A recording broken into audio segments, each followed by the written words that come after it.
तव सुप्रभातमरविन्दलोचने भवतु प्रसन्नमुखचन्द्रमण्डले इति शङ्करेन्द्रवनिताभिरर्चिते వృషశైలనాథదయితే దయానిధే.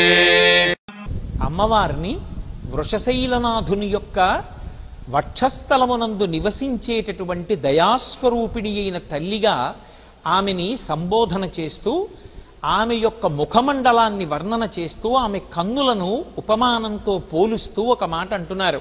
అమ్మా, నీ కన్నులు పద్మములు ఎలా ఉంటాయో అలా ఉంటాయి. చంద్రమండలము ఎంత చల్లగా ఆహ్లాదకరంగా ఆకర్షణీయంగా తాపోపశాంతిని కల్పిస్తూ ఉంటుందో అటువంటి చంద్రమండలం వంటి ముఖమండలం ఉన్నదానా ఓ తల్లి, నీ యొక్క పాదములను నిరంతరము బ్రహ్మశక్తి అయిన సరస్వతి, రుద్రశక్తి అయినటువంటి పార్వతి, ఇంద్రుని యొక్క ఇల్లాలైనటువంటి శచీదేవి కొలుస్తూ ఉంటారు.